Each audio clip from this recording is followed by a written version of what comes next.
हमारे जो उपनिषद हैं वो जीवन के आर पार देखने की प्रक्रिया का वर्णन करते हैं।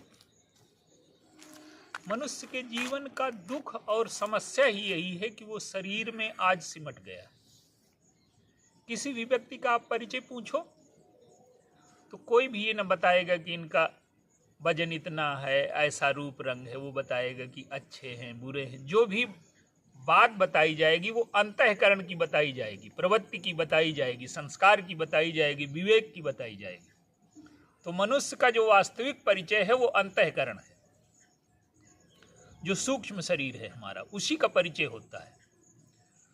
तो हमारे उपनिषदों में एक कठोपनिषद है जिसमें यम और नचिकेता का संवाद है। नचिकेता एक ब्राह्मण के पुत्र हैं, यज्ञ किया उनके पिता ने और दान दे रहे हैं, और वो कह रहे हैं कि मैं अपनी सारी वस्तुओं का दान दे दूंगा। तो जब सब बट गया, नचिकेता ने पूछा कि मुझे किसे दोगे? पिता ने क्रोधित होकर के कहा कि यमराज को। अब नचिकेता यमलोक पहुंच गए, वहां बैठे हैं। यमराज को दया आ गई। यमराज ने कहा कि तुम यहां तक आए हो, तुम वर मांग लो। मैं जिनके पास जाता हूं वो लोग भगते हैं और तुम मेरे पास चल करके आए हो। मृत्यु के देवता का जो अनुभव है वो बहुत विशाल है। हम जीवन में जो कुछ इकट्ठा करते हैं वो सब छीन लेता है, और ये हमने हजारों बार किया है। तो वो बहुत बुद्धिमान है। तो उन्होंने नचिकेता से कहा कि तुम कोई वरदान मांग लो। तो नचिकेता ने कहा कि क्या मांगूं? तो उन्होंने कहा कि धन मांग लो। तो नचिकेता कहते हैं कि कोई धन ऐसा है क्या कि जिससे मुझे ऐसी तृप्ति मिल जाए जो फिर जीवन में कभी अतृप्ति में न बदले। तो नचिकेता कहते हैं कि कोई धन ऐसा होता नहीं है। धन से ऐसी तृप्ति नहीं मिलती जो पूर्ण तृप्ति हो, जो अतृप्ति में न बदले। नचिकेता कहते हैं कि मुझे सौंदर्य स्त्रियां आप दोगे तो क्या उनका सौंदर्य सदा ठहरेगा? तो यम कहते हैं कि इस संसार में कोई ठहरने वाली चीज होती ही नहीं। जो सरक जाए वही संसार है। तो नचिकेता कहते हैं मुझे ये भी नहीं चाहिए।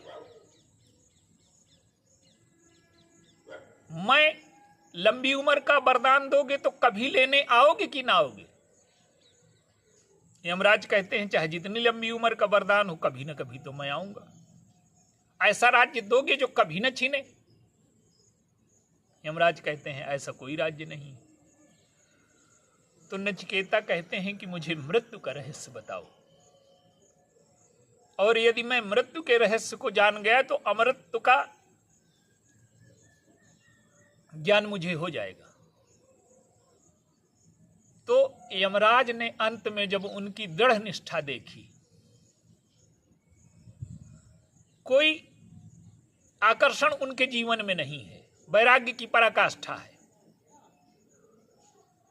तो यमराज ने उनको रहस्य बताए जीवन के, मृत्यु के, जो कठोपनिषद में दिए गए हैं। देखिए हमारे जीवन में भी यही है। हम कितनी बार क्रोध करते हैं, काम करते हैं, पर इनका रहस्य जान पाते हैं क्या?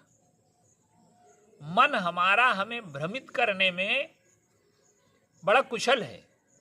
वो कहता है आज नहीं मिला सुख तो कल मिलेगा, इसमें नहीं मिला तो उसमें मिलेगा। तो हम इसी उसमें लगे रहते हैं, और मन के जो धोखे हैं, मन का जो रहस्य है, इस स्त्री में नहीं मिला तो उस स्त्री में नहीं मिला, इतने धन से नहीं मिला तो अगले धन से मिलेगा, इस राज्य से नहीं मिला तो उस राज्य से मिलेगा। तो जब मन के रहस्य को हम समझ लेते हैं, काम क्रोध लोभ के रहस्य को समझ लेते हैं, जीवन को समझ लेते हैं, और जो ये स्थूल शरीर है इससे हट करके जो हमारा सूक्ष्म शरीर है, जब उसके रहस्य को समझ लेते हैं, और उससे भी जब ऊपर उठने की प्रक्रिया उपनिषदों में बताई गई है, थोड़ा गंभीर है ज्ञान वो, लेकिन वो ऐसा विज्ञान है जो जीवन के आर पार देख सकता है। और इस विज्ञान का जो साधक है वो बहुत उच्च कोटि का व्यक्ति होता है, जिसके जीवन में तृष्णा समाप्त हो गई है, वासनाएं समाप्त हो गई हैं, ऐसणाएं समाप्त हो गई हैं। वो जो सूक्ष्म शरीर है उसमें संस्कार, भावनाएं, विचार, अनुभव ये सब संग्रहित होते हैं, और ये शरीर छूटने के बाद भी वो शरीर रहता है।